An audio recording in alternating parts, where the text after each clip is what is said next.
Hi everybody.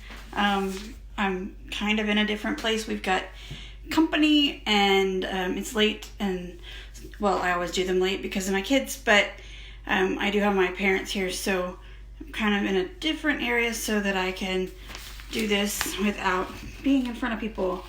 On Wednesday I did my first live video since the previous Saturday, and while I was doing that video, I missed a call from the friend that I actually mentioned in that video. And usually she does not call. We text or we use Messenger. Occasionally we'll do the little messages on Instagram, or we comment on each other's things. But for the most part, none of our conversation happens on the phone unless, one of us is driving. We both have a hands-free thing in our cars, or if it's a situation that needs quicker attention than a text. So I, finished my video and I checked my voicemail, and I nearly hit the floor because, it was just this shriek of pain that I heard.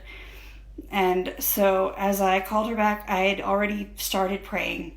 And it's a visual that has not stopped since.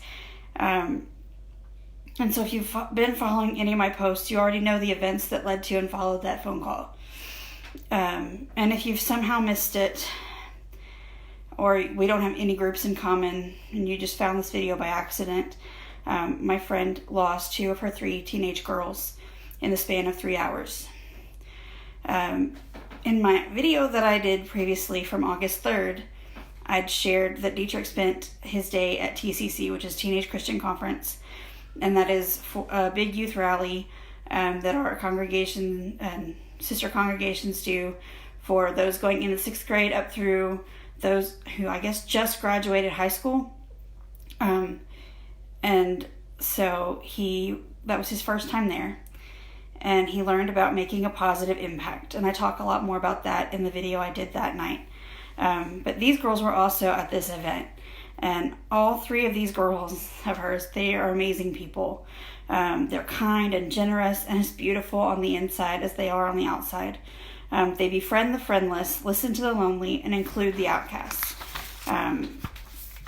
They learned this generosity from their parents, and their parents are the kind of people who would literally and truly give you the shirt off their back. We share a church bond and a homeschool bond. But beyond that, these girls are very involved.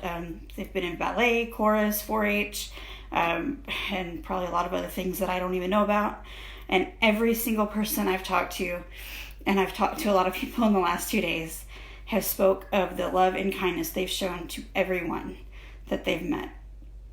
Now it's the older 2 that passed away, 18 and 16. The 18-year-old was actually supposed to be starting the AIM program a few hours later. And And the youngest has several broken bones and a long road to recovery, but she is making steady progress each day. And so, going back to August 3rd, when I talked to Dietrich about impact and influence, he is younger, so I still had to explain what some things mean. And I talked about how it's like when you throw a rock in a pond or a puddle and it makes a ripple. And the more people that I see loving and reaching out to my friend, offering prayers and support, the more I see the ripples, not only of their parenting, but of the way that their daughters chose to live, and the actions that they chose, even when no one was watching.